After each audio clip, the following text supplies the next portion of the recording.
Sir तुम्ही ध्यानात असता, तुम्ही ध्यान करता, हं. तेव्हा तुम्हाला कधी ईश्वर कृपा अशी जाणवली आहे का?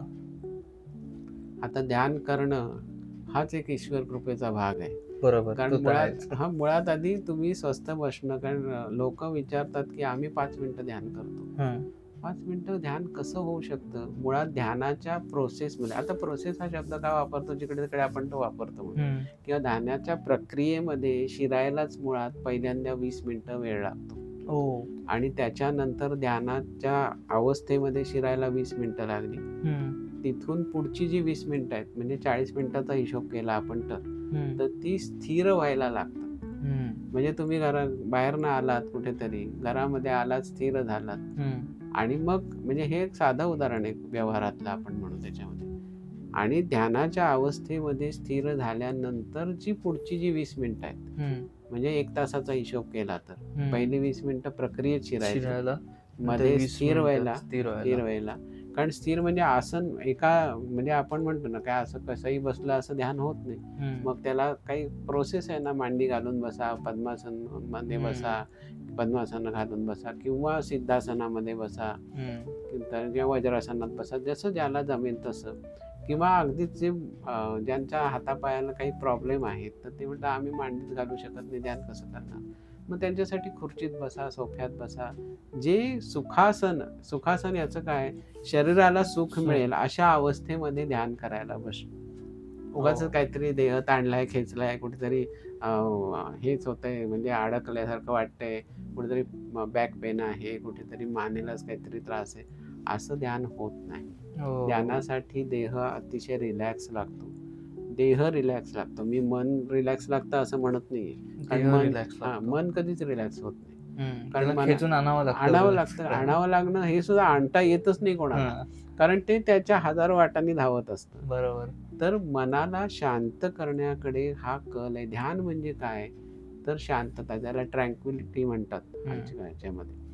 ट्रँक्विल होणं म्हणजे काय? तर तुम्ही ज्या सतत च चळवळ्या अवस्थेत आहे त्याला स्वतःला शांत करणं. हं. शांत करणं म्हणजे एका जागी स्थिर करणं. म्हणजे सगळे आपलं आपण म्हणू ना, देहबुद्धी गोळा करून कुठेतरी स्थिर होणं, स्थिर होणं. शांत होणं, हं, हा ध्यानाचा उद्देश आहे. आणि ते शांत झाल्यानंतर मन आपोआप शांत व्हायला सुरुवात होते. हं. मनाला शांत करायची गरज नसते. लागत नाही. म्हणजे आपण प्रयत्न करून मन शांत होत नाही. ते ते पळणार कुठे ना हां, कुठेतरी. त्याच्यासाठी मन तुम्हाला, आणि मन कुठे ध्यानाच्या अवस्थेत शांत का होतं? कारण त्याला करण्यासारखं काही नसतंच त्याच्यामध्ये. हं. हां, पण ते अमेरिकेला जाईल, आफ्रिकेत जाईल, कुठेही जाईल, तुमच्या आयटमच्या घरी जाईल, कुठेही जाईल ते. हां, ही फॅक्ट आहे. अ, तर पण त्याला तुम्ही कसं रोखणार आहे, तिकडे जायचं नाही आता? शक्यच नाही. ते तिकडे जायचं नाही म्हटल्यानंतर ते चौपट वेगाने जाणार आणि त्याच्याबरोबर ते तुम्हालाही फिरवणार त्या सगळ्या ह्याच्यामध्ये. अगदी त्यामुळे बरोबर. कोणी म्हणून म्हटलं ना, की आमचं मन आमच्या ताब्यात आहे, तर हं. ते खोटं बोलतात एवढं लक्षात ठेवायचं. हां, हं. ते थापाबाजी आहे. तर ध्यानाच्या प्रोसेसमध्ये आपण शिरलो पहिले हं. 20 मिनिटं बसल्यानंतर. मग स्थिर झालो 20 आणि मिनिटं. शेवटची जी 20 मिनिटं आहेत, हं. 1 तासामधली, त्याच्यामध्ये लागलं तर 5 ते 10 मिनिटाचं ध्यान लागतं. म्हणजे त्यावेळेला माणसांना असं वाटतं, की "अरेच्चा!" की त्यावेळेला काही मला कळलंच नाही, की की काय चालू आहे? किती म्हणजे ती एक स्लाईट असते, छोटीशी निर्विचार अवस्था असते. हं. पण ध्यानाचा जसा सराव होतो, म्हणजे हं. नित्यनियमाने, जसं आपण म्हणतो गवई, शास्त्रीय संगीतातला गवई, तो हं. रोज रियाज करतो तानपुरा घेऊन. बरोबर. ध्यानाचाही रियाजच करावा लागतो. आज ध्यान केलं, हं. 4 दिवसांनी पुन्हा बसलो, असं होत नाही. डेली, डेली, डेली करत रोजच्या राहावं रोज ही लागतं. रोजची प्रॅक्टिस आहे. प्रॅक्टिस आहे. आणि practice makes man perfect perfect. असं म्हणतात. बरोबर. आणि हे टेक्निक पण आहे आणि प्रॅक्टिस पण आहे. हं. टेक्निक म्हणजे कसं, त्याच्यासाठी तुम्हाला त्या एका विशिष्ट जागी किंवा विशिष्ट जागी असं पण नाही, कोणत्याही जागी, पण तुम्हाला स्थिर बसावं लागतं, हे टेक्निक आहे. हं. आणि आज सगळीजण अस्थिर आहेत. बरोबर. स्थिरपणाच नाहीये कोणाकडेच कोणाकडे. म्हणजे नाहीये. लहान मूल सुद्धा स्थिर, लहान मूल तर नसतं स्थिर, नसतं. पण तरी सुद्धा मोठी माणसं सुद्धा स्थिर नसतात, वयोवृद्ध सुद्धा स्थिर नसतात. स्थिर बसणं हे ध्यानाचा उद्देश आहे. हं. स्थिर बसल्यानंतर आपोआप शरीरातली सगळी जनित्र म्हणतो आपण, हे सगळे अवयव हम्म. हे शांत होतात. शांत म्हणजे कसं, त्यांना शांतता मिळते, स्वास्थ्य मिळतं. रक्तप्रवाह जो उसळी करून वाहत असतो सगळीवर, तो जरा सुरळीतपणे पण जरा शांत मंदावतो त्याच्यामध्ये. हो. रक्त त्याच्याच वेगाने फिरतं. पण त्याच्यात प्रेशर थोडासा नॉर्मल ब्लड प्रेशर येतं. म्हणजे नियंत्रित होतं. म्हणजे कसं हम्म. आहे की इथला जो फ्लो आहे विचारांचा, तो काहीतरी कुठंतरी स्ट्रेस कमी होतो. स्ट्रेस कमी होतं. स्ट्रेस लेवल खाली आणणं हा ध्यानाचा उद्देश आहे. मग बरोबर. त्याच्यामध्ये जेव्हा तुम्ही डोळे मिटल्यानंतर स्वामींची मूर्ती दिसते तुम्हाला, तुमच्या जो कोण आराध्य आपण आराध्य मानत असू. दैवत आहे त्याची मूर्ती दिसते. हम्म. मग त्याच्या अवतीभोवतीच्या मन किती विचित्र आहे बघा. मग त्या मनाला तो एकदा चेहरा दिसला स्वामींचा, किंवा स्वामींची ती ठराविक मुद्रेमधली बसायची पोज दिसली, की मन त्याच्या अवतीभोवती स्वामींच्या चरित्रामध्ये फिरायला लागतं. आणि ते फिरायला लागल्यानंतर आतमध्ये खूप बरं वाटतं ना, की स्वामींचं इतक्या आपण कथा ऐकलेल्या आहेत, की स्वामींचं इतके चमत्कार ऐकलेले आहेत. मनाला चमत्कार फार आवडतात, तर तो त्याच्यामध्ये गुंततो. मग त्या गोष्टींमध्ये तुम्हाला तो फिरवून आणतं मन तुमचं, आणि तुम्हाला तेव्हा ते फार बरं वाटतं, की मी शांत ध्यानाला बसलं ना, की आम्हाला स्वामींचा अनुभव येतो. अनुभव येतो म्हणजे काय, तर स्वामी काही तुमच्या ध्यानामध्ये तुमच्या समोर येऊन बसत नाही, पण तुम्हाला तुमचं मन स्वामींच्या भोवती किंवा तुमच्या आराध्याभोवती फिरवतं. आणि आतापर्यंत ज्या ज्या कथा, जे जे चरित्र स्वामींचं, किंवा आणखी स्वामी आपण काय म्हणतो, तर आपण एक वटवृक्ष उदाहरणासाठी ते घेऊया. तर आपल्या आराध्याच्या भोवती आपल्याला फिरवल्यानंतर आपण, आणि त्यावेळेला स्थिर असतो. स्थिर म्हणजे एका जागी शांत बसलेलं असतं. तेव्हा मोबाईल नावाचा अवयव आपल्या जवळ नसतो. कारण तो अवयवच आहे आधी. तर त्यामुळे शांत बसल्यानंतर ह्या सगळ्या गोष्टींमध्ये आपोआप गुंतणं होतं, आणि ही प्रायमरी प्रोसेस आहे. म्हणजे हे कसं आहे, स्वामींचं आपण जे म्हणतो, किंवा कुठल्याही संत पुरुषाचा आराध्याचं म्हणतो, गणपतीची मूर्ती काही देवीची मूर्ती सगुण साकार आहे. मग आपल्याला सगुण साकारामधनं निर्गुण निराकारात जायचं, आणि मग निर्गुण निराकारात जायचा एकच मार्ग आहे, ध्यानातून. आणि ध्यानामध्ये प्रोसेस कसं, तुम्ही साधी गोष्ट घ्या, की तुम्ही सहज कुठेही बसलात, म्हणजे कुठेही न टेकता बसलात, असं म्हणजे कुठलाही आधार न घेता मांडी घालून बसलात शांत, आणि तुम्ही मोमेंट कुठल्याही क्षणी डोळे मिटा, पाठीच्या माकड हाडापासून ते इथपर्यंत काहीतरी वरती सरकत गेल्याचा अनुभव येतो. ते काय असतं, ते सरकत गेल्याचा अनुभव असतो म्हणजे काय असतो, तर आपला पाठीचा जो कणा आहे तो आता चक्रविक्राच्या भानगडीत न पडता आपण असं म्हणू, की मूलाधार चक्र हे पृथ्वी तत्वाशी त्यावेळेला अतिशय जेव्हा सिंक्रोनाइज होतं, म्हणजे एकमेळ साधला जातो. एका पोस्चरमध्ये तुम्ही नीट बसलात तर हा एक नीट बसलात म्हणजे ते अपेक्षित पोस्चर आहे ते, बरोबर. त्यामध्ये बसलं तर ती पाठीच्या मणक्यातनं काहीतरी वरती सरकत गेल्याची अस्पष्ट भावना होती, म्हणजे जाणीव होती. मग लगेच आता याच्यावर हायलाईट पुष्कळ करताना आमची कुंडलिनी जागृत झाली, अमकं झालं तमकं झालं, हे असलं काही नसतंय. हे कुंडलिनी जागरण म्हणजे ह्या थापा आहेत अक्षरशः मी म्हणतो. आणि तुम्ही मुळातच, म्हणजे आता थोडासा वेगळा मुद्दा आहे तरी मी बोलतो, की आईच्या गर्भात जेव्हा रुजले जाता तुम्ही, तेव्हापासूनच तुमची प्रत्येकाची तुमची म्हणजे कुंडलिनी जागृत असते. म्हणजे प्रत्येक मनुष्याची, मग स्त्री असो पुरुष असो, कुंडलिनी ही जागृतच असते.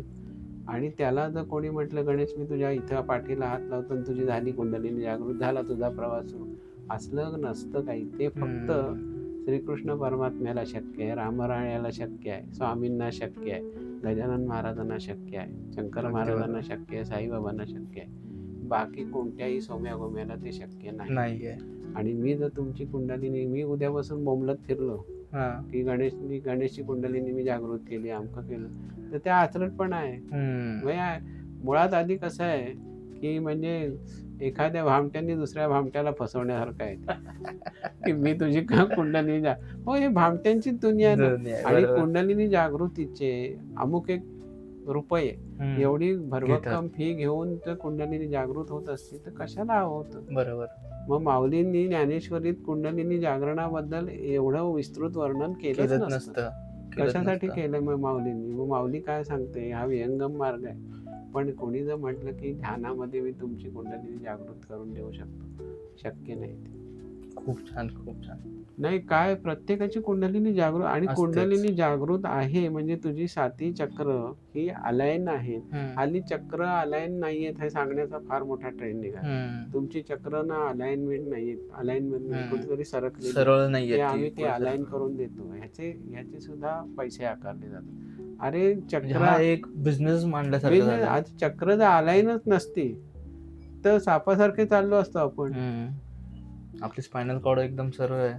मग स्पायनल कॉर्डमध्ये आणि ही चक्र काय डायसेक्शनमध्ये मेडिकलमध्ये म्हणजे मेडिकलच्या स्टुडंट्सना जेव्हा डायसेक्शन करायला सांगतात हं, माणसाच्या हं. देहाचं, त्याच्यात ही चक्र दिसतात का? नाही दिसत. नाही दिसत. मग हे जर आपण म्हणतो हा ध्यानाच्या प्रक्रियेमध्ये ऋषींचा जो प्रज्ञाशोध आहे. प्रज्ञाशोध म्हणजे काय विजडम म्हणतो हं, आपण त्याला. हं, त्या ऋषीमुनींना हे जे सगळं जाणवलं की चक्र म्हणजे नेमकं काय असतं, हं. कुंडलिनी म्हणजे नेमकं काय.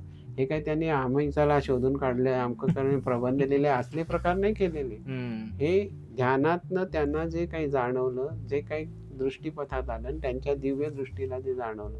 दिव्य दृष्टी म्हणजे काय? अतिशय प्रगल्भ अशी दूरदृष्टी. हं. म्हणजे आपण म्हणतो की संत पुरुषासमोर आल्यानंतर त्यांना तुमचे मागचे पुढचे जन्म कळत असतात कळत असतं. आणि त्याद्वारे ते बोलतात तुमच्याशी. हं. की सगळ्यांशीच बोलतात असाही भाग नाही. पण त्याला आवश्यक असेल ती समसमा वेळ आलेली असेल तर ते बोलतात. बरोबर. त्याच्यामध्ये. मग हे काय आहे? ही दिव्य दृष्टी म्हणजे ही दूरदृष्टी आहे हं. आणि फोकस म्हणजे विजन कसं आहे त्यांचा तर ही विजडम आहे आणि त्या विजडमद्वारे ही सगळी मंडळी बोलतात. ऋषीमुनींनी तेच केलंय. मग हे कुंडलिनी जागरण किंवा चक्रभेदन किंवा 7 चक्र अलाइनमेंट मध्ये असणं. अलाइनमेंट हा शब्द आला कुठून? हं. आपला आहे का तो? नाही. मग 7 चक्र संतुलित असणं हा आपला संतुलित. शब्द आहे. हां. बरोबर आहे ना?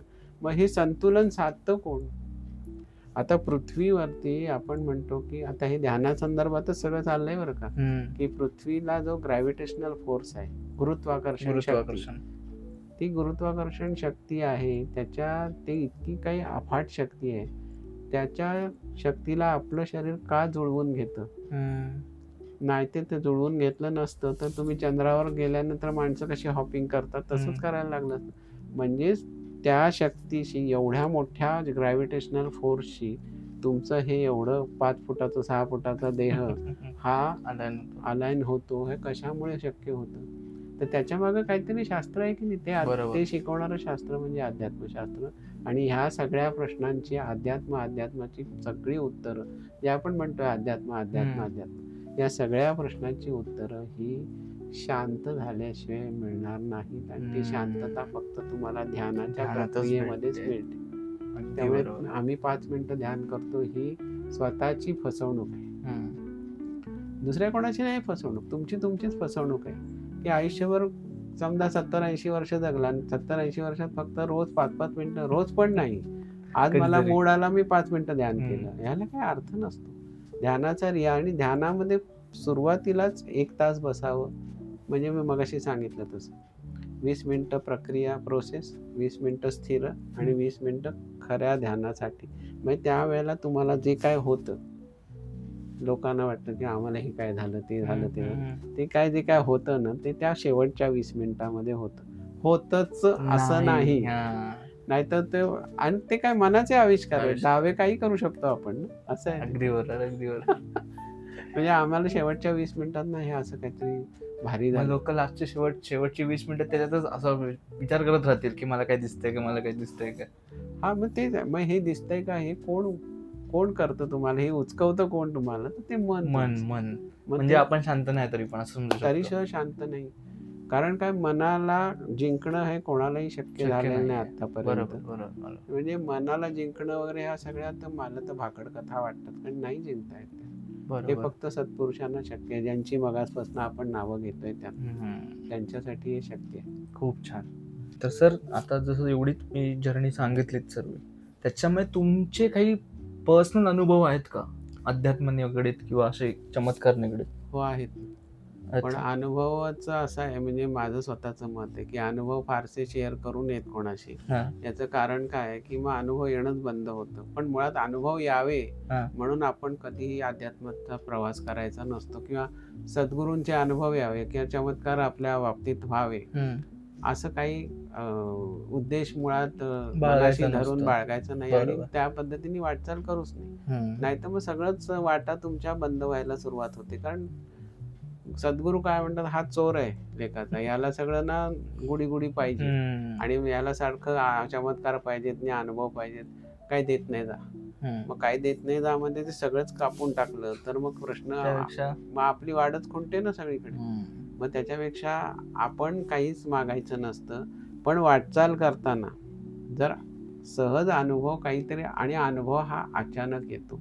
मी मगाशी जसं म्हटलं, क्रांती अचानकपणे घडून येणारा बदल, तसा अनुभव हा अचानक येतो. तुमच्या ध्यानीमनी नसताना अनुभव येतो. बरोबर. मग तो ध्यानीमनी नसताना अनुभव म्हणजे आपण कुठल्याही मनाच्या आविष्कारात ते क्रिएट करत नाही काही, की असं होईल असं आपसूक होईल. होतं ते. हा, ते आपोआप होतं. बरोबर. तसा माझे 2 अनुभव आहेत. तर त्या ओके. 2 अनुभवामधलं एक कैलास मानस यात्रेतला अनुभव सांगतो मी तुम्हाला.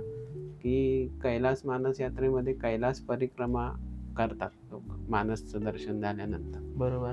तर ती चालत किंवा घोड्यावरनं करतात. तर माझी चालण्याची एवढी कपॅसिटी नव्हती, तर त्यामुळे मी ठरवलं होतं की आपण घोड्यावरनं परिक्रमा करायची.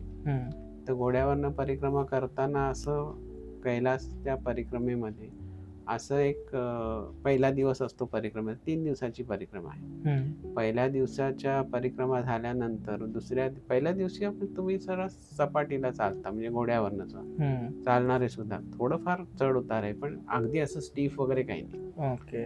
तर पहिल्या दिवशीच्या मुक्कामामध्ये कैलास तुम्हाला मुक्कामाच्या ठिकाणून असा अफाट कैलास दिसतो. बेलाग म्हणजे अनंत रूपाने कैलास दिसतो. आणि तो दिसल्यानंतर जेव्हा दुसऱ्या दिवशी तुम्ही परिक्रमेचा दुसरा टप्पा सुरू करता, दुसऱ्या दिवसात, तर तेव्हापासून 19,200 फुटापर्यंत आपल्याला जायचंय. बापरे. ते डोलमाला पास खिंड आहे. खिंड म्हणजे ते पीक आहे तिथपर्यंत. बरोबर. आपण खिंड मराठी भाषेत म्हणतो त्याला. ते डोलमाला पास म्हणजे पास, तिथून पुढे पास व्हायचंय आपल्याला. खिंडचा प्रकार आहे. तर तिथे वरती चढून गेल्यानंतर तिथे त्या पॉइंटला मी थोडं डिस्क्रिप्टिव्ह सांगतो, कारण का तिथे पॉइंटला घोड्यावरनं आपल्याला उतरवलं जातं खाली. त्याचं कारण आहे, त्या एका सर्टन पॉइंटला पोहोचल्यानंतर जेवढा चढून आलं तेवढा 5 किलोमीटरचा उतार आहे. त्या उतारावरनं घोड्यावरनं बसून जाताना, आणि कसं इकडे या बाजूला खडा पहाड आहे आणि इकडे खोल दऱ्या आहेत. दरीच आहे मोठी, अशी खूप खाई आहे मोठी खोल. तर त्याच्यावर घोड्यावरनं जाताना, आणि ती वाट अशी नाही की पायऱ्या आहेत, गिरनारला तशा पायऱ्या आहेत, तसं काही नाही. सगळं अनघड अवघड वाट आहे ती, दगडदोंड्यानी मुरमानी अशी झालेली, खड्डे अशी. त्याच्यात जर घोड्याचा पाय सटकला, तुम्ही घोड्यावर बसलेला आहात, तर तुम्ही डायरेक्ट कैलासवासी होणार ना. म्हणजे त्या दरीतच कोणत्या, आणि घोड्यासकट म्हणजे घोड्यालाही गच्छंती आणि तुमचीही गच्छंती, म्हणजे जय कैलास, तसं तिथंच होणार ते. तर ती रिस्क नको म्हणून घोड्यावरनं उतरवलं जातं आपल्याला. आणि घोडेवाले सांगतात की तुम्ही हे उतरून या खालपर्यंत, आणि खाली एक विशिष्ट पॉइंट आहे, त्याला टी शॉप म्हणतात. तिथं टी शॉप म्हणजे तंबू आहे. आपल्यासारखे टी शॉप म्हणजे टपऱ्या बिपऱ्या काय नाही, कटिंग विटिंग काय मिळत नाही तिथे. तर तिथे तो टी शॉप आहे. तर तिथे ते घोडेवाले आपली वाट बघत असतात की 5 किलोमीटर आपण उतरून आल्यानंतर मग पुन्हा घोड्यावर बसायचं आणि दुसऱ्या दिवशीच्या रात्रीच्या मुक्कामाला पुढे जायचं ते घोड्यावर. ही पॅटर्न ठरलेला आहे. बरोबर. तर तिथे मी घोड्यावरनं त्यांनी मला उतरवलं. बरं, आता मगाशी मी जसं सांगितलं तसं की चंद्रावर कशी परिस्थिती होती, हॉपिंग होती. आता इतक्या वेळ तुम्ही घोड्यावर 2 पाय ताणून बसलेले आहात. आपल्याला मुंबईमध्ये, पुण्यामध्ये घोड्यावर बसायची सवय नाही. तर एवढं कंटिन्युअस, आणि पुन्हा वरती चढून आलेला तेवढं. तिथं उतरवल्यानंतर मला असं वाटलं की मला स्थिर उभंच राहता येत नाही, असं हॉपिंग, आणि तरी हातात 2 स्टिक आहेत. तरी मला असं वाटतं मी जागच्या जागी असा स्प्रिंग सारखा उछलतोय असं याच्यामध्ये, असं वाटायला लागलं. पण कुठेतरी स्थिर व्हायलाच हवं होतं, कारण उतरून जायचंय. बरोबर. आता मदतीला कोण नाही, घोडा नाही, काय नाही, आपल्याच पायाने जायचंय आपल्याला. तर असं झाल्यानंतर करायचं काय आता, पण जायचं ना, जायला तर पाहिजे. आणि मी काय एकटा नव्हतो, अनंत माणसं माझ्याबरोबर होती. माझ्याबरोबर म्हणजे भरपूर ग्रुप्स आलेले होते त्यावेळेला, गर्दीच होती जणू त्या मार्गावरती. आणि मग मी पुढे जायला लागल्यानंतर त्या दरीमध्ये काय आहे, खाली खाईमध्ये काय आहे ते तुला सांगतो. खाली खाईमध्ये गौरी कुंड आहे.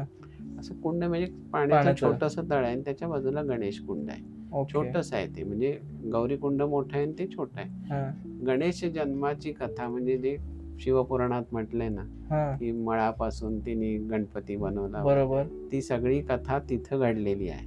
ठीक आहे. ओ. तर ते गणेश कुंड आणि ते पार्वती कुंड, आणि अजूनही त्या पार्वती कुंडामध्ये, म्हणजे ते गौरी कुंड म्हणू आपण त्याला, तर त्या गौरी कुंडामध्ये ब्राह्ममुहूर्ताला अजूनही पार्वती माता स्नान करते अशी आख्यायिका आहे. हो. तर ते गौरी कुंड मी बघितलं हा. आणि ते गणेश कुंड बघितलं. तर मला अनेकांनी सांगितलं होतं की गौरी कुंडातलं पाणी आम्हाला घेऊन या तुम्ही तीर्थ म्हणून. हा. बरं, तर आता आदल्या दिवशी तिथं एवढा पाऊस झाला होता आणि तिथं मुरमाड माती आहे सगळी, ते ढलान सगळं आपण म्हणतो ना, हा. लँडस्लाईड, बरोबर. तसं त्या वरच्या दरीपासून त्या गौरी कुंडाच्या वाटेवरती लँडस्लाईड झालेलं. बरं, तिथून कोणी जाऊच शकत नाही. आपण तर धाडसच करणार नाही, की आपण आपल्या गौरीकुंड म्हणजे काय काय होईल ते सांगता येत नाही. तर ते धाडस करणार कोण, पण आपल्याला पाणी पाहिजे. हा. तर तिथं असं पहाड आहे, त्या पहाडाला मी असं थोडं रिलॅक्स टेकून बसलो, की आता चालायचंय पुढे, पण आता जरा थोडं धीर घेऊया, म्हणजे काय, आता स्थिर होऊया तिथे. स्थिर होऊया. म्हणून असं मी टेकून बसलो होतो आणि माझ्या डोक्यात ते विचार चालू, की पाणी गौरीकुंडाचं कसं पाणी आणायचं? पाहिजे, पाणी कसं गौरीकुंडाचं पाणी. हा. आणि माझ्या समोर हा. जी गर्दी, आता असं बघा, वरून ती समोरून माझ्या गर्दी खाली एकच रस्ता आहे ना, बरोबर. त्याच्यावर समोर जात आहेत सगळे. माणसं जात आहेत. त्याच्यामध्ये एक ग्रुप होता हा. आणि त्या बायका, त्यांच्याबरोबर तो शेर्पा होता हा. किंवा पोर्टर म्हणू त्याला, बरोबर. पोर्टर तिथे लागतो. बरोबर. तर तो होता पोर्टर ते सगळं सांगायला तर असतात त्या ते. शेर्पाशी त्या बायका वाद घालायला लागल्या, हा. की त्या बायका म्हणतात, अरे जा ना, तुला तुझ्यासाठी तर काय आहे तुझं. तो म्हणतो नाही जाएगा, हा. जाओ ना, नहीं जाएगा, नहीं हमें चाहिए, पानी चाहिए, वो पार्वती माता नहाती है, हा. वो पानी हमें चाहिए, पवित्र जल है. मतलब नहीं जा सकता मैडम, यहाँ पे ढलान है हा. और लैंडस्लाइड हो गया है, मुझे भी डर लगता है जाने को, मैं जा सकता हूँ लेकिन मैं नहीं जाऊँगा, हा. मेरी जान मुझे जोखिम में नहीं डालनी है. हा. आणि त्याच्यावरनं भांडण सुरू झालं त्या बायकांचं. त्या बायका त्याला, आम्ही 1,00,000 रुपया देती हूँ. तो म्हणला 10 लाख भी दिया ना तो मी नाही जाऊंगा. आणि मी असं टेकून बसलोय, तर मी ऐकते सगळं, माझ्या डोळ्यासमोर हे चाललेलं आहे. आणि डोळ्यासमोर हे भांडण चाललंय आणि ते शेवटी अक्षरशः शिव्यागाळ करत त्या बायका पुढे सरकल्या, म्हणजे वाटचाल करायला लागल्या. पण हे काय आहे, म्हणजे असं मला वाटायला लागलं आणि मी असं डोळे मिटले, माझ्यासमोर हेच चाललं होतं आणि ते मिटलं. आणि तो शेर्पा मोठ्या मोठ्याने म्हणत होता, नाही जाएगा, नहीं जाएगा, ये जान जोखम में कौन डालेगा. आणि तेवढ्यात माझ्या बाजूनी शब्द आले, आपको गौरीकुंड का पाणी चाहिए. आई शपथ. हां, तर मी म्हटलं, आपल्याला एवढा अवेअरनेस, म्हणजे असे धाडकन बघितल्यावर काय एवढा अवेअरनेस नव्हता मला, की मला वाटलं काय मी कोण बोललं आता गौरीकुंड का पाणी चाहिए. आणि मी असं फक्त बघितलं बाजूला, तर एक 14-15 वर्षाचा मुलगा होता. शेर्पाच तो, म्हणजे त्याच भागातला, तशीच चेहरेपट्टी, सगळं तेच, फक्त तो 14-15 वर्ष वय होतं त्याचं. त्याच्या अंगात जॅकेट होतं चांगलं जाडजूड घातलेलं थंडीपासून. आणि त्या जॅकेटच्या आतमध्ये आपल्याकडे त्या फ्रुटीच्या बॉटल असतात बघ, एवढ्या फ्रुटीसारखीच एक बॉटल होती सरबताची काहीतरी, ती तिकडची चायना, म्हणजे तिबेट एरियामध्ये असतो आपण, चायनाच्या ताब्यातल्या, तिथला प्रॉडक्ट काहीतरी असेल तो. तशी ती त्याला ते पिवळं रॅपर होतं, एवढं माझ्या लक्षात. मला म्हणते फ्रुटीचीच बाटली त्यावेळेला आठवली. तर त्यांनी ती जॅकेटमधनं, मी बघतोय ना, जॅकेटमधनं काढली त्यांनी ती. आणि ते तो मला म्हणतो, की तो हिंदीत बोलत होता, की एक ही बॉटल है और आपके लिए रखी है. म्हटलं एक ही बॉटल आहे, आपके लिए रखी है. मला काही इथं प्रकाश पडेना आणि धाडकन मला लक्षात आलं, अरे समोर एवढं भांडण चाललं होतं. 1,00,000 रुपये काय 10 लाख रुपये दिले तरी मी घेणार नाही, असं मी जाणार नाही, तो शेर्पा सांगत होता. आणि त्या बायका 1,00,000 रुपये द्यायला तयार होत्या. मग त्यांना हा माणूस, मुलगा, 1,00,000 रुपयाला ती बाटली विकू शकला असता, त्यांनी घेतली असती. समजा दिल्या असती की नाही नसते माहिती, तो वेगळा प्रश्न आहे. पण दिली, त्याला दिली असती त्यांनी बाटली. तर ते जाऊ दिलं गर्दी त्यांनी पुढं. आणि तो मला म्हणतो, की आप ही के लिए रखिए, एक ही बॉटल है, एक ही बॉटल. ते पुन्हा पुन्हा तेच सांगतो, एक ही बॉटल है, आप ही के लिए रखिए, चाहिए ना आपको. म्हटलं हाँ मुझे तो चाहिए गौरीकुंड का पाणी, तो ले लो. म्हणून त्यांनी माझ्या हातात दिली आणि हातात अशी दिली आणि लगेच हात मागे घेतला त्यांनी, बॉटल त्याच्याच हातात आहे आणि मग तेव्हा तो मला म्हणाला की इसका मैं दाम लूंगा, मोफत में नहीं दूंगा. हम्म. आता परिक्रमेमध्ये आपल्याजवळ आपण पैसेच बाळगत नाही, कारण तिकडे चायनीज युआन हे करन्सी आपल्याबरोबर असते. हम्म. ती आम्ही एक्सचेंज करून घेतली होती हम्म. आधी. बरं आता ती काही गरजच नाही आहे, कारण आपली सगळी सोय त्या परिक्रमेमध्ये आपल्या पॅकेजप्रमाणे लावलेली आहे. झालेली आहे. तिथं विकत घ्यायला काही नाहीच आहे. आहेच नाही. तर बरोबर. तुमचे चायनीज युआन कशासाठी आपण जवळ ठेवणार? बाळगणार. बरोबर आहे. पण माझ्याजवळ SLR कॅमेरा होता. हा. आणि जेव्हा बेस कॅम्पच्या हॉटेलमधनं परिक्रमेला मी निघालो होतो, तेव्हा काय बुद्धी झाली होती मला माहित नाही. कॅमेऱ्याची जी केस असते हम्म. त्याच्या बाजूला ते जाळीची पॉकेट्स असतात ना, त्याच्यामध्ये पैसे टाकले. त्याच्यामध्ये मी युआनच्या 5-6 नोटा टाकून कोंबल्या. ठेवले. कशाला ठेवल्या त्या भगवंत जाणे. हम्म. माझे कुठल्या इंटेन्सिटीने ठेवलं ते मला काहीच कळत नव्हतं त्याच्यामध्ये. आणि तो म्हणला की ऐसा नहीं, कुछ तो लेगा, पैसा लगेगा इसमें, ये मोफत में नहीं दूंगा, हम्म. फोकट में नहीं दूंगा, असा त्याचा शब्द होता. तर म्हटलं ठीक आहे, म्हटलं हा फोकट में नाही दूंगा वगैरे. तुम्ही म्हटलं आता कुठून याला काय द्यायचं, हम्म. माझ्याकडे तर काही पैसे नाहीच आहेत. बरं पैसे स्वीकारणार तर तो रुपये नाही, त्याच्यात चायनीज हा. म्हणजे युआनमध्ये, आणि रुपया तर मी जवळ ठेवलेलाच नव्हता. तर तो म्हणला चाहिए ना आपको, आणि तो फक्त माझ्या बाजूला तो येऊन बसून बोलत होता. हा बसून तेच बोलत होता सारखं. आणि मग माझ्या डोक्यात प्रकाश पडला, अरे आपण त्या जाळीमध्ये पैसे ठेवले, युआन ठेवले. तर मी ते काढले. हा. ते मोजून 5 युआन होते. हा. सुट्टे 5, 1-1 रुपयाच्या नोटा कशा असतात तसे सुट्टे 5 युआन होते. हा. ते मी म्हटलं मेरे पास इतना ही है. त्याला मी म्हटलं ये ले लो अगर चाहिए तो. हाँ लूंगा मला म्हणलं. त्यांनी 5 युआन घेतले. ते म्हणाले ठीक है, इतना काफी हो गया. हा. तो म्हणला इतना काफी हो गया, लेकिन एक बात याद रखो, मैं फोकट में मोफत में कुछ नहीं देने वाला. हम्म. हा, ही वाक्य आहेत सगळी. हम्म. आणि ती बाटली त्यांनी माझ्या ताब्यात दिली. मग ती पुन्हा नाही घेतली. मग ते मी युआन दिले, त्यांनी बाटली दिली माझ्याकडे. आणि माझ्या पण अंगावर ते जॅकेट होतं तसं, त्याच्या खिशात मी ती बाटली ठेवली. आणि पुन्हा मी असं डोकं शांत राहिला. नाही डोकं टेकलं मागे, डोळे उघडेच होते, मी डोळे मिटलेले नव्हते. आणि आपण एक म्हणतो ना प्रतिक्षिप्त क्रिया असते, हा. तर मी धाडकन इकडे बघितलं की तो असणारच ना बाजूला. बरोबर. तर बाजूला कोणीही नव्हतं. हो. Nobody was there. आणि इथून वरती जायचा रस्ता पण दिसतोय मला, कारण हम्म. तिथूनच मी उतरत आलोय ना. बरोबर. तिथे तरी दिसतोय का तो? हा, तर तो त्या रस्त्याने उलटा गेला का, बरोबर. कारण त्याचं जॅकेट विकेट सगळं माझ्या डोक्यात बघितलं राहिलं होतं. होतं. तो कलर किंवा तो त्या मुलाचा एकंदर पोशाख. अटायर म्हणू आपण, हा. तो माझ्या लक्षात, तर तो कुठेही दिसला नाही. म्हणजे मग ती गौरीकुंडाची बाटली एकच माझ्यासाठी त्यांनी दिलेली. मग ह्याला काय म्हणायचं, याला अनुभव नाही म्हणायचं तर काय म्हणायचं, कारण हा अनुभव विकत घेता येऊ शकत नाही. हम्म. तुम्ही कितीही पैसे देऊन हा अनुभव विकत घेऊ शकत नाही. म्हणून मी म्हटलं ना, अचानक घडणारा बदल असतो, अचानक घडणारी ही जी घटना असते त्याला अनुभव अनुभव म्हणतात. बोलतात. पण एक लक्षात ठेवायचं, कोणत्याही अनुभवामध्ये अडकायचं नाही. हम्म.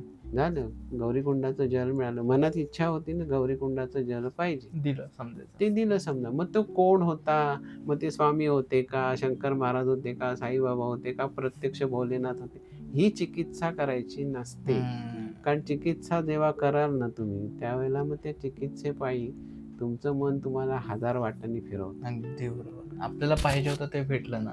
हा, इच्छा काय होती, मलाही पाहिजे गौरीकुंडाचं जल, पण मी तिथे जाऊ शकत नाही. बरोबर.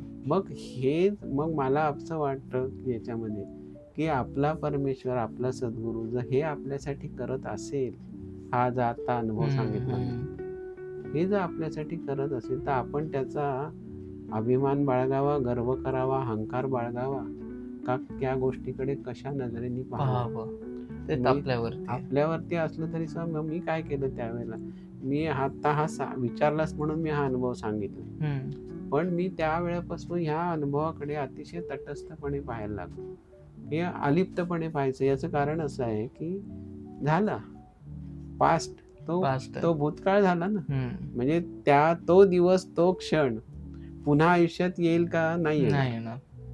तसंच म्हणजे ते सगळं तसंच विश्व माझ्या इथं मुंबईत उभं राहणार आहे का, नाही नाही राहणार. राहणार. शक्यच मग नाही ते. अनुभवांची ही जी मालिका असते, मग त्याच्यामध्ये आपण गुंतून जायचं नसतं. हम्म. किंवा चला हा अनुभव आला, तर पुढचा काय येतोय बघूया. असं कधीच करायचं नसतं. बरोबर. कारण अनुभव देणं हे सद्गुरूच्या हातात हातात असतं. असतं. आपण फक्त ते अनुभवायचं असतं. त्यांनी आपल्यासाठी जर एवढे कष्ट घेऊन हो. आपली इच्छा पूर्ण केली आहे, हो, तर आपण त्यांना का कशा म्हणजे जज करावं किंवा कोण आहेत, काय आहेत? काय नाही. का आपली इच्छेसाठी त्यांनी एवढं केलंय ना, बस झालं आपल्यासाठी. म्हणजे मनाने कोणतीही गोष्ट ही हायलाईट करायची नाही. नसते. ते अगदी. त्यावेळेला फक्त अनुभवायचं आणि मनाला कसं हवं तसं चित्र रंगवायची रंगवायची सवय सवय असते. असते. मग ते केवढा मोठा कॅनव्हास मन तयार करायचं त्याच्यामध्ये आणि बरोबर. अनेक रंग भरेल या सगळ्या ते गोष्टी. दुनियाच्या बाहेर पण जाईल ते. काय होईल? हा झाला अनुभव, आला झाला संपला. आणि बरं, ते गौरीकुंडाचं जल मी घरी घेऊन आलो, हम्म. ते काय मला मरेपर्यंत पुरणार आहे का? नाही. नाही, हा विचार केला पाहिजे ना माणसाने. हम्म. मग ते वाटण्यात महत्व आहे, मजा आहे का मी एकट्याने ते पिण्यात मजा आहे, हा पण एक विचार केला पाहिजे. बरोबर बरोबर. मग तीर्थ कशाला म्हणतो आपण, किंवा हम्म. प्रसाद कशाला म्हणतो? प्रसाद म्हणजे हा कणभर मिळाला तरी प्रसाद आहे, प्रसादच असतो. आणि मणभर मिळाला तरी तो प्रसादच प्रसादच आहे. असतो. पण मग त्याला कसं, त्याची किती आपण लोभ ठेवावा हे आपण ठरवायचं. हम्म. मग ते गौरीकुंडाचं जल जेव्हा हातावरती कोणीही असेल, म्हणजे फक्त माझ्या आई वडिलांना मिळालं पाहिजे, माझ्या भावाला मिळालं पाहिजे, माझ्या कुटुंबाला, असा त्याच्यामधला भेद नसतो, आपापर भाव. कारण अनुभवातनं हे आलेलं ज्ञान आहे, बरोबर. अनुभवातनं मिळालेली ही शिकवण आहे. तर ते तीर्थ वाटण्यात जी मजा आहे ना, ती बाटली माझ्या कडी कुलपात ठेवण्यात काही मजा मजा नाही. नाही. अगदी बरोबर. अगदी कारण बरोबर. शेवटी ते डिव्हाइन आहे, हम्म. कुठून तरी ते डिव्हाइन आलेलं हे आहे, त्याच्यामधला सोर्स आहे. आपण मार्ग बनलेला असतो त्याचा. हा, बघायला गेलं आपण तर. माध्यम बनतो माध्यम. त्यावेळेला. कारण माध्यम दुसरं कोणतरी आहे, त्यावेळेला देहरूपाने आपल्या बाजूला आलेला आहे. हम्म. कारण मला आणि कसं असतं माहिती का, हे जेव्हा अनुभव देणं चालू असतं ना आपल्याला, परमेश्वराकडनं, सत्पुरुषांकडनं किंवा सद्गुरूंकडनं, तेव्हा ते आपल्या बुद्धीवरती पडदा टाकतात, हम्म. की त्यावेळेला काही कळत नाही काय चाललंय नेमकं ते. आणि ते घडून गेल्यानंतर अचानक आपण असं म्हणतो, अरे असं होतं काय. हम्म. हा, मग माझ्या विचारांनी ती संगती लावायला सुरुवात केली, तो अचानक तो गायब कुठं झाला, हम्म. हवेत ना आला ना हवेत गेला, असा प्रकार झाला तो. खूप छान खूप छान खूप छान सांगितलं हा अनुभव. आणि त्याच्याही पुढे जाऊन म्हणायचं झालं तर, ती जी बॉटल होती ज्याच्यात गौरीकुंडाचं पाणी मला त्याच्या हस्ते मिळालं होतं, हम्म. ती बॉटल काय मी देवपूजेत ठेवलेली नाही, ती कुठेच, म्हणजे ती रिकामी झाल्यावर टाकून दिली. बरोबर आहे. नाहीतर अरे त्याचाही लोक विषय करतात की ते देवाच्या पूजेत, कारण ती त्याच्या हातात ना आलेली आहे, तो हा. कोण होता माहिती नाही.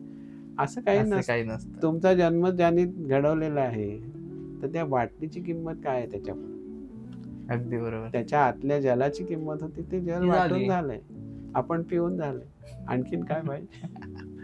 असाच तुमचा दुसरा अनुभव होता तो. आता दुसरा अनुभव सांगायचा तर तो केदारनाथ मंदिरातला आहे. चारधामाची यात्रा केली त्यावेळेला. हम्म. केदारनाथ मंदिराच्या ज्यांनी चारधामची यात्रा केली, त्यांना केदारनाथ मंदिराच्या आतलं जे काही विश्व आहे ते माहिती असेल. बरोबर. त्याच्यामध्ये तो पहिला सभामंडप आहे हा. त्याच्यामध्ये, आणि आतमध्ये गाभारा आहे. हम्म. सभामंडपामध्ये तुम्ही जिथून आता मुख्य दरवाज्यातनं प्रवेश केलात तुम्ही, तर तुमच्या डाव्या साईडकडनं तुम्ही गाभाऱ्यामध्ये जाता, हम्म. आणि मुख्य दरवाजा सोडून जर पलीकडच्या दरवाज्यातनं तुम्हाला आत सोडलं तर तुम्ही असे फिरत येऊन मग गाभाऱ्यात जाता. हम्म. तर त्या दरवाज्यातनं आत आल्यानंतर पहिल्यांदा जिथे शिल्प कोरलेली आहेत त्याच्यामध्ये योगेश्वर श्रीकृष्णाची मूर्ती आहे. सगळ्यांना ते माहिती दिसतं, आहे, डोळ्यांनी बरोबर. दिसतं ते. आणि योगेश्वर म्हणजे कृष्णदा असा आहे या इथे, असं आपण म्हटलं तर त्याच्याबरोबर समोर, अगदी एक्झॅक्ट समोर अर्जुनाची मूर्ती आहे, हो, पाषाणामध्ये कोरलेली. हा हा हा. कृष्णानंतर पुढचा क्रम सांगतो तुला, की भीमाची मूर्ती कोरलेली आहे. भीमासारखा आहे अटायरमध्ये. श्रीकृष्ण म्हणजे हे सांगायचं विशेष का, तर शिल्पकला किती प्रगत होती त्यावेळी. आणि ते पांडव निर्मित मंदिर आहे असं म्हटलं जातं. बरोबर. ही पांडवांनीच निर्मिती केलेली असावी. आता एवढ्या खोलात जायची गरज नाही, पण मग ते श्रीकृष्ण परमात्मा बसलेला आहे, त्याच्या पुढं भीम आहे, भीमाच्या पुढं द्रौपदी आहे. द्रौपदी अशी चवळीच्या शेंगेसारखी आहे, आणि अतिशय सुंदर असं तिचं ते रूप, पण ती अशी प्रोफाईलमध्ये आहे द्रौपदी, पाषाणातनच कोरलेली आहे. आणि द्रौपदीच्या समोर, म्हणजे द्रौपदीच्या पुढ्यातच अर्जुन बसलेला आहे, अर्जुन नखशी खांत दागदागिन्यांनी मढलेला, म्हणजे तो म्हणतो मदनाचा पुतळा, राजस सुकुमार मदनाचा पुतळा असा अर्जुन तो कोरलेला आहे तसा दगड. अर्जुनाच्या समोर श्रीकृष्ण आहे 180 डिग्रीज मध्ये, अगदी समोर. म्हणजे तू काय म्हणतात टेप घेऊन केलं तरी ते इतकं सिमेट्रिकल सेम अगदीच दिसतं त्याच्यामध्ये. पण अर्जुनाची दृष्टी द्रौपदीवर आहे. हा, हे बघ नजरेला कळतं आपल्या की त्याची दृष्टी श्रीकृष्ण परमात्म्याकडे नाही. जरी तो श्रीकृष्णाचा अनन्य साधारण भक्त असला तरी सुद्धा त्याची नजर द्रौपदीवरती. द्रौपदीच्या पुढे समोरच अर्जुन आहे, तो अर्जुनाच्या पुढे गेल्या की लक्ष्मीनारायण आहे, त्यांच्या मूर्ती आहे. त्याच्यानंतर कुंती मातेचं हे आहे, म्हणजे मूर्ती आहे, म्हणजे कोरलेली दगडावर. हा, तर ती पण अशी कुंती माता स्त्री सुलभ जे दाखवायचं, तर ती पण अशी स्लीक आहे, म्हणजे चवळीच्या शेंगेसारखी ती कुंती माता कळते आणि ही द्रौपदी कळते त्याच्यामध्ये. असे हे पण त्याच्यात वैशिष्ट्य आहे. आणि कुंती मातेच्या पुढ्यातच धर्मराजा, म्हणजे आपण म्हणतो ना धर्म भीम अर्जुन, त्याच्या म्हणलं तर धर्मराजा तिथे आहे. तो राजासारखाच आहे, म्हणजे तो अभिषिक्त सम्राट असल्यासारखा तो आहे, युधिष्ठिर. बरोबर. तर तो युधिष्ठिर तसा तिथे त्या राजवैभवामध्ये बसलेला आहे राजगादीवर. बरोबर. तिथून पुढे गेलं की नकुलाची मूर्ती आहे, म्हणजे ती उभी द्वारपालासारखी. तिथून आपण गाभाऱ्यात जातो. गाभाऱ्यातनं बाहेर आल्यानंतर या बाजूला सहदेवाची मूर्ती. सहदेवासारखा आहे. प्रत्येक पांडव त्याच्या वैशिष्ट्यासकटच कोरलेला आहे. हा, म्हणजे आपल्या त्याच्यामध्ये असं म्हटलं जातं की, मला आता एक्झॅक्ट आठवत नाही की नकुल किंवा सहदेव यांना अतिशय अप्रतिम म्हणजे देखणा पुरुष असं म्हटलं जायचं. आणि दुसरा जो आहे त्याला ते अक्कडबाज मिशा किंवा ते हे असं जे प्रकार, 2 पांडव फार सुंदर होते दिसायला बोलतात. तर ते त्या पद्धतीने त्यांची ती रूपं रेखाटलेली.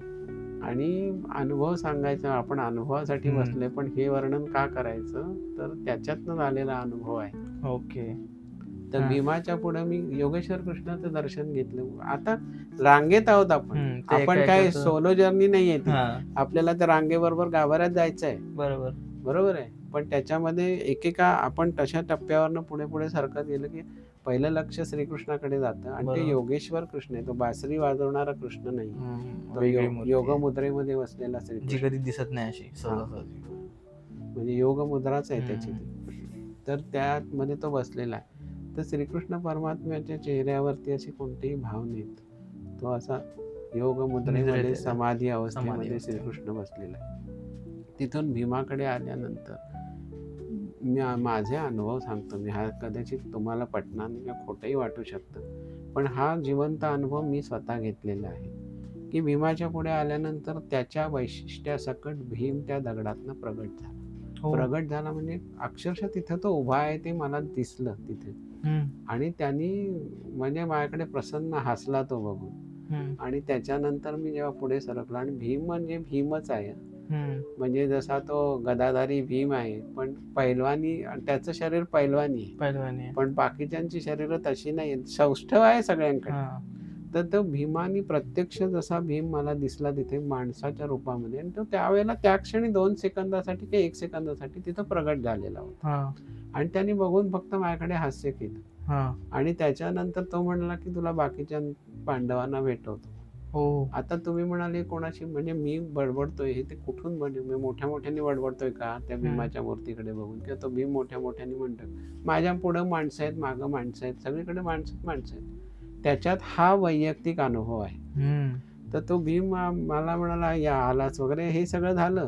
आणि तिथून म्हणाल तुम्ही आता पांडवांची तुझी भेट घालून घेतो. आणि त्यांनी मला बोट धरून द्रौपदीपर्यंत नेलं. मग ती द्रौपदी काय म्हणाली त्याच्यानंतर अर्जुनाची भेट घडवली त्यांनी. अर्जुन कसा त्या सगळ्या रूपासकट त्या मानवी देहात अवतरित झाला. किती ही सगळे फ्रॅक्शन ऑफ सेकंड्स मध्ये घडलेल्या या गोष्टी आहेत, ही सगळी जण मंडळी. आणि ह्याचं विस्तृत वर्णन, म्हणजे हा जो दर्शन सोहळा होता याचं विस्तृत वर्णन माझ्या चक्रवर्ती या पुस्तकामध्ये मी त्या कथेच्या ओघामध्ये लिहिलेला आहे. हा जो तुम्हाला प्रसंग जर पूर्णतः वाचायचा असेल, अर्थात तिथं त्या पुस्तकात मी नाही, मी लेखक आहे फक्त, पण त्याच्यामधलं जे एक कॅरेक्टर आहे, हा तर त्या कॅरेक्टरला ते भेटलेत असं हे माझा अनुभव मी त्या कॅरेक्टरच्या मार्फत मी तो सांगितलं. सांगितलेला, एक्सप्लेन केलेला आहे. हा आणि मग सहदेवापर्यंत भीमानी मला सगळ्यांची भेट घडवून बापरे. दिली. आणि त्याच्यानंतर मात्र तो पुन्हा प्रत्येक पांडव आणि द्रौपदी, कुंती माता सगळे हे पुन्हा त्यांच्या मूळ दगडी आविष्कारामध्ये अरे बापरे. रूपांतरित झाले. हा जो एक म्हणजे अंगावर काटा म्हणण्यापेक्षा मला सांगू का, अंगाची अशी म्हणजे थरथर होत होती माझी, की आपल्याला जसा विजेचा करंट लागावा ना, शॉक लागावा, तो मोठा शॉक लागावा, अशा पद्धतीने ती थरथर माझी चालली होती. आत्ता सुद्धा सांगताना माझ्या अंगावर काटा येतो, कारण हे अनुभवाचं विश्व आहे. आता याच्यामध्ये तुम्ही असा कोणी विचारू शकता, "हे, मनाचे आविष्कार." शक्य नाही मनाचे आविष्कार. याचं कारण सांगतो. जेव्हा केदारनाथ मंदिराच्या मी पहिल्यांदा जात होतो, मला केदारनाथ मंदिराचा सभामंडप कसा आहे, आतला माहिती गाभारा नव्हतं. काय, मला काही माहिती नव्हतं. मुळात सभामंडपात ह्या मूर्ती आहेत ह्याच माहित नव्हत्या. हेच माहिती नव्हतं. बरोबर. बरं, हे सगळं फिरवताना मध्ये लक्ष्मी नारायणाची मूर्ती आहेत 2. तिथं गेल्यानंतर काय लक्ष्मीनारायण जागृत होऊन मला म्हणाले नाही की या बाबा इकडे या म्हणून, तुम्हाला आम्ही भेटतो मग. ते नाही घडलं. किंवा योगेश्वर श्रीकृष्णाने सुद्धा त्यात तो मूळ रूपात प्रगट होऊन माझ्याशी काही संभाषण केले, पण सुरुवात भीमापासून झाली आणि ती सहदेवापर्यंत झाली. मध्ये मी दर्शन घेऊन आलो, तेव्हाही भीमाने सांगितलं यांना भेटायचं राहिलंय. कोण? सहदेव. तर सहदेवाकडे मी बघतच राहिलो की सुंदर रूप. तो सुद्धा म्हणजे त्याच्या त्या मर्दानी रूपामध्ये तो असा अवतरित झाला ना समोर. आणि अवतरित झाला म्हणजे ज्या मूर्तींची जी उंची आहे, म्हणजे हाईट आपण म्हणतो, नाही कुरलेली जी कोरलेली आहे ना, तेवढ्याच आविष्कारात ते होते. त्याच्यापेक्षा छताला डोकं टेकलंय किंवा आणखीन झालंय, इकडे विस्तार वाढलाय, असलं काही झालेलं नाही, असला बावळटपणा काही झालेला नाही. ते त्या मूळ स्वरूपात म्हणजे द्रौपदी मी म्हटलं ना, अशी ठेंगणी आहे आणि चवळीच्या शेंगेसारखी आहे, ती तशाच स्वरूपात मला भेटली. बापरे. त्याच्यापेक्षा त्यांनी वेगळा काही आविष्कार दाखवला नाहीये, की भीमानी सुद्धा मी भीम आहे म्हणून काहीतरी 5 फुटी देह विस्तारला, असलं काही नाही. तेव्हा तुम्हाला पूर्ण 5 पांडव भेटले. हो. आणि हे मी अभिमानाने सांगू शकतो की हे मला भेटलेले आहेत. म्हणजे त्यानंतर आता हे एवढं सगळं घडल्यानंतर मी केदारनाथाकडे काय म्हणावं, केदारनाथाकडे काय मागावं? काहीच मागू शकत नाही. काय मागणार? म्हणजे केदारनाथाचं दर्शन घेतल्यानंतर मला जे वाटलंय ना, की ह्याच्या आधी मला ह्या मंडळींनी त्या गाभाऱ्यात आणून सोडले आणि मी तिथं दर्शन घेतलंय, म्हणजे काय याच्यापेक्षा आणखीन अनुभवाचं म्हणजे विश्व आणखीन वेगळं काय असू शकतं? तुम्ही त्या अनुभवाला काय म्हणाल? हे मनाचं प्रोजेक्शन आहे का आणखीन काय? ते प्रोजेक्शन नाही. किती वेळासाठी असू शकतं? हो, किती वेळा, एकदम फ्रॅक्शन ऑफ सेकंड मध्ये निघून नाही, पूर्ण एवढं गाभारा सगळे भेटतात तेवढं. आता याच्यावर विश्वास ठेवणं अशक्य आहे मला माहिती आहे, कारण हे मी अनुभवलेले विश्व आहे. प्रत्येकाचे अनुभव प्रत्येकाला माहिती असतात. प्रत्येकाची श्रद्धा प्रत्येकाला माहिती असते. आणि अनुभव मला असा आला म्हणून मी गणेशला असं बायफर्केट करून सांगू शकत नाही ना, बाबा गणेश तुला पण असं होईल, अशा पद्धतीने तू कर, आमक कर. हे अशक्य नाही. आणि माझा अनुभव गणेशचा असू शकणार नाही. गणेशला जो अनुभव आलाय, आध्यात्मिक अनुभव, तो मला येऊ शकणार. अगदी बरोबर. हे प्रत्येक पिंडाची वेगवेगळी ती प्रायोरिटी असते. याचा अर्थ मी कधीही असं समजलं नाही की मी कोणतरी विशेष आहे आणि म्हणून मला हे काहीतरी होते, अजिबात नाही. कारण हे विशेष जरी आपल्या समोर आलं तरी आपण एकच विचार करायचा असतो की हे झालं, घडलं, संपलं. पास्ट, प्रेझेंट, फ्युचर, पुढे काय, व्हॉट नेक्स्ट, हा प्रश्न मी प्रत्येकाला म्हणजे तरुण पिढी जेव्हा काही विचारायला येते तेव्हा मी त्यांना एवढंच विचारतो की अध्यात्म तुम्ही म्हणता, पण तुम्हाला प्रत्येक वेळेला व्हॉट नेक्स्ट हा प्रश्न पडलाच पाहिजे. बरोबर. मग मी जर कैलासच्या त्या अनुभवातच अडकलो असतो आणि केदारनाथाच्याच अनुभवात अडकलो असतो तर कदाचित तुझ्या पुढे पॉडकास्टला बसलोच नसतो. बरोबर. मी ते सांगत त्याचा दरबार भरवला असता, काही केलं असतं, पण ती प्रायोरिटी नाही ना माझी, म्हणून मी हे काही केलं नाही. सरांनी आपल्याला खूप चांगले अनुभव पण सांगितले आणि अध्यात्म, जो आपला आजचा मेन टॉपिक होता अध्यात्म, ते ऍक्च्युअल मध्ये समजावून सांगितलंय खूप चांगल्यारीत्या. इतकं मला तर वाटत नाही कोणी सांगू शकतं म्हणून, कारण का सगळे एक थोडीशी कथा सांगणार किंवा काही असं वरवरचं सांगून गुरु बनवून घेतील आणि तुम्हाला वेड्यात काढतील. पण त्यांनी एकदम ॲक्च्युअलमध्ये रिॲलिटी एकदम सांगितलं आपल्याला. आशा करतो की तुम्हाला हे सर्व समजलं असेल आणि आवडलं देखील असेल. सर तुम्ही आलात याच्याबद्दल खरोखर तुमचे धन्यवाद. पहिले तर तुमचे अनुभव आमच्या प्रेक्षकांना सांगितले त्याच्याबद्दल पण धन्यवाद. तुझेही मनापासून आभार मानतो, कारण तू एवढ्या शांतपणे माझं बडबड ऐकून घेतलीस आणि हा पॉडकास्ट तू शेवटापर्यंत नेलास. नाही. याच्याबद्दल तुझे आभार. आणि तुझा जो प्रवास चालू आहे त्याच्यासाठी माझ्या अनेक शुभेच्छा, की असंच तुझी प्रगती पॉडकास्ट गणित वाढत जावं, प्रगती आणि प्रोग्रेस वाढत जावं आणि तुझी लोकप्रियताही वाढत जावं, ह्याची माझे म्हणजे शुभेच्छा. मी काय आशीर्वाद देण्या एवढा मोठा माणूस नाही, पण तुला मी हे शुभेच्छा व्यक्त करू शकतो. आणि खूप प्रेक्षकांनाही माझा सगळ्यांना नमस्कार, की तुम्ही शांतपणे हे सगळं म्हणजे न कंटाळता हे ऐकताय किंवा ऐकलंय तुम्ही किंवा ऐकणार आहात, याच दृष्टीने मी माझाही सगळ्यांनाही तुम्हाला नमस्कार. आणि सगळ्यांना नमस्कार म्हणजे सगळ्यांच्या आत्म्याला नमस्कार, कारण आधी आत्म्याला ओळखायचं हे आपण ठरवलं. म्हणजे आपण म्हणतो ना अध्यात्माची व्याख्या, तर ते आधी आत्म्याला ओळखणार म्हणून मी तुमच्या सगळ्यांच्या आत्म्याला नमस्कार करतो. गणेश, तुझ्याही आत्म्याला नमस्कार. धन्यवाद. तर पॉडकास्ट आवडता घेतोय, अध्यात्म हे काय होतं हे आपण नीटपणे सांगितलं आहे. असेच आपले पॉडकास्ट येत राहतील, वेगवेगळे टॉपिक्स आपण कव्हर करत राहू. तुम्हाला कुठला टॉपिक करावासा वाटतोय की आम्ही कोणता नवीन टॉपिक एक्सप्लोअर करावासा वाटतंय तर तुम्ही देखील सांगा. चला रजा घेतो सर, रजा घेतो तुमच्या सर्वांची. पाहत राहा MH टॉक्स. धन्यवाद.